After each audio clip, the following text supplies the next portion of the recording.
Hey guys, welcome back. Happy Monday. We are going to continue with our Hinduism notes today. And I'm going to preface this by saying that, again, I do not speak the language properly. So I'm kind of making it up as I go. So kind of bear with me a little bit through that. Um, we're going to look at the core beliefs of Hinduism. We're going to do about half of them today. And then we'll do the other half of the Hinduism core beliefs in another video.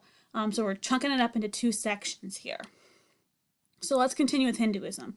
Where we left off yesterday, or last video, sorry, I'm gonna go back here. Where we left off in our last video, we had talked about how Hinduism doesn't have a founder like the other religions that we've studied has. So it didn't have someone like Abraham or Jesus or Muhammad who started the religion. It's more a combination of different religions or different beliefs that have kind of formed into one. We know that it's largely based on the beliefs of the Aryans, which were invaders that came from the Indus River Valley. So that's kind of, there's not a lot on the origins of Hinduism because it's kind of all a mystery because it is kind of this big conglomerate or this big like chunk of different beliefs put together. So let's talk about those beliefs. Hinduism is not an organized religion, meaning that it doesn't have a single approach to teaching its values. This is a hard kind of concept to understand. So let me break it down a little bit more for you. In Christianity, for example, since Christianity is the one a lot of us are most familiar with, in Christianity, there's like a certain set of values and stuff in a way that that stuff is taught. Like there's rules and guidelines, like the Ten Commandments. So Christians follow like the Ten Commandments, they read the Bible. There are certain kind of like ways you go about learning about the religion, ways that you practice and things like that, like certain, trying to think of the word I'm using. Not rituals, but like certain actions and stuff that you do when you're a Christian. Hinduism's not really like that. Because it's so many different beliefs kind of chunked together, there's no like one set way of worshiping in Hinduism. So it's considered not an organized religion. Christianity, Judaism, definitely Islam, even Buddhism are all considered organized religions, at least as far as I know with Buddhism. But Hinduism is not. It doesn't have a single approach. There's no rules or guidelines like the Ten Commandments. Hindus believe that God is revealed through the laws and principles found in Hindu scripture. So God reveals himself, or the gods, I should say, because Hinduism, we're going to find out here in a few minutes, is polytheistic. There's more than one God. So the Hindus believe that God is revealed through the laws and the principles that's found in scripture. So, talking about scripture, we have to note that Hinduism doesn't have a primary text. Like, this is like Buddhism. We talked about how Buddhism had the sutras, but there wasn't like one primary, like big thing that they always studied all the time, and it was the thing, the only thing. It's not how it is. Christianity has the Bible, but Hinduism doesn't have anything like that. Instead, they have lots of Hindu writings that provide guidance in everything that they do. So instead of having like one primary text like the Bible, the Torah, or the Quran, they have a bunch of little writings that provide them with guidance. The most important writing, though, for them is known as the Vedas. So that's what we see here, is the Vedas, is their most important. It's not their primary, it's just the one that they view as being the most important. Now, there are other examples here. Upanishads, maybe, and the Bhagavad Gita are the two other types of writings that they have. There's lots of different sacred writings. Remember, Hinduism is not organized, so it has, and that's not an insult or anything. Like, that's kind of just a way that we describe religions. But Hinduism is not considered an organized religion, so there's lots of different sacred writings that you could talk about. But the Vedas tends to be a very common one, along with these other two listed here.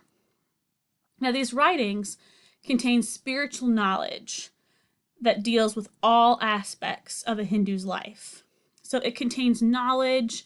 Some of them maybe come directly from the god or goddess that wrote them. Some of them could just be prophets and stuff, or leaders within the religion. I can't really say prophets because I'm not sure that Hinduism actually has prophets, but these writings give spiritual knowledge that deal with all aspects of Hindu life. So unlike the other religions that we've studied up until this point, Hinduism is polytheistic, which hopefully you remember that means that they worship more than one god. So Hinduism is polytheistic. Christianity, Islam, and Judaism are all monotheistic. I'm not quite sure what Buddhism is now that I think about it, because they don't have a god, so to speak, so I can't say they're monotheistic, but they're definitely not polytheistic. I'm sure there's like another category that they fall under. But Christianity, Islam, Judaism, all definitely monotheistic. Hinduism is the opposite. It's a little bit more like when we studied ancient Mesopotamia, when we studied the gods there. Their religion was polytheistic.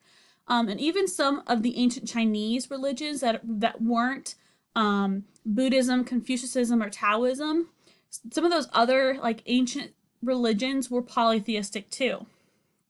Some forms of Hinduism worship a single god known as Brahman, but still recognize the other gods.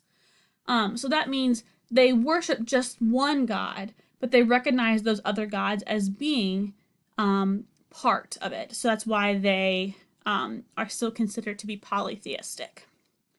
So we're going to go through and we're going to list some of the common gods that are worshipped. I think I have 6 of them here that are worshipped. And like I said, I'm going to try my best with the names. I did study a few of them in college, so we'll see what I remember. So their most prominent gods. The first one is Brahma, which we just talked about Brahman, they're the same thing. So Brahma is the god responsible for the creation of the world and all living things. Now, I do have a picture with each one of these gods. I just Googled the god and pictures popped up. A couple of things you're going to notice in all of these pictures. Having multiple heads is very common.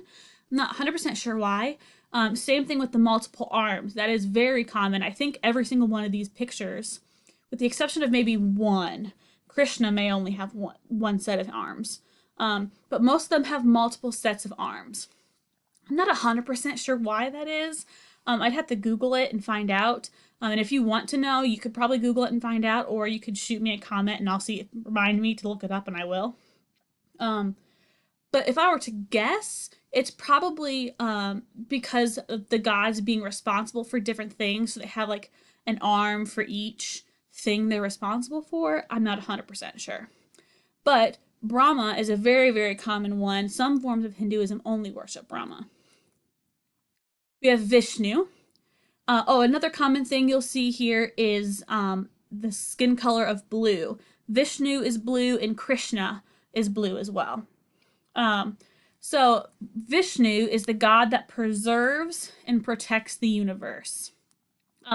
You'll notice like the vipers, he looks like he maybe has a staff in his one arm, so that could be part of it, but he preserves and protects the universe. We have Shiva.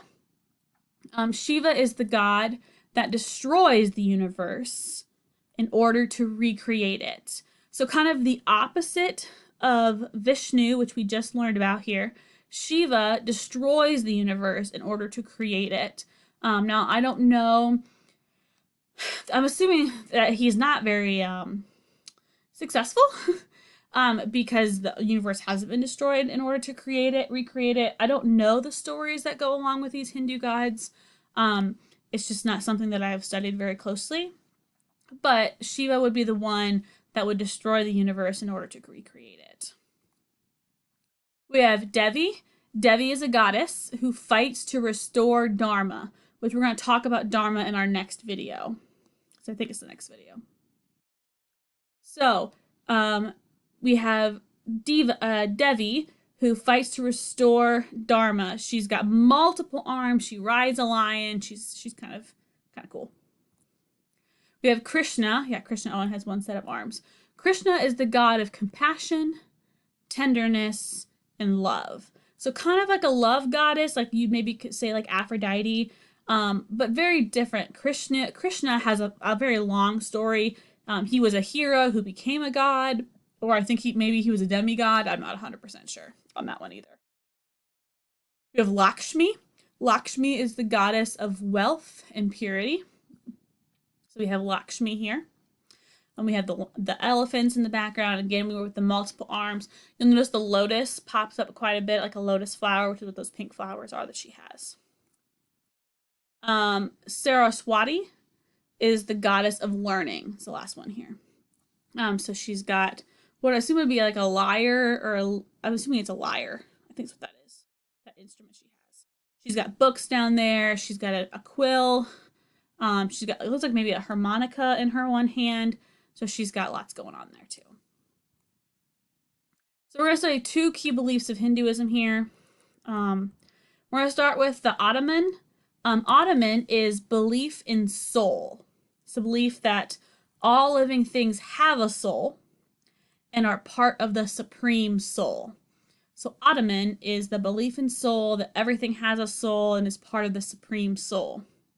The goal in living in a Hindu life is to achieve moksha, which is salvation, which ends the cycle of rebirth to become part of the absolute soul, which we'll talk about here in a minute too when we talk about reincarnation.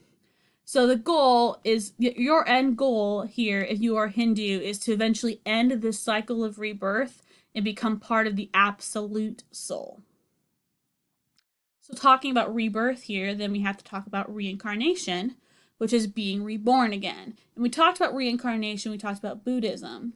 It's the belief that at death, a person's soul is reborn as another living thing, creating an endless cycle of rebirth for each soul. Depending on how you lived in that life, you could be reborn as something better or reborn as something worse. We're going to talk about karma in our next video, which plays a part in reincarnation as well. So we have the Atman, which is belief in the soul, that everything has a soul, which then leads into reincarnation, where a person's soul is reborn as something else, which then continues this cycle of rebirth. And that's where we're going to stop for today. So go ahead and make sure you have all of your notes filled in. There is no news ELA video for this, so just make sure you have your notes filled in and are ready for the next lesson. See you guys.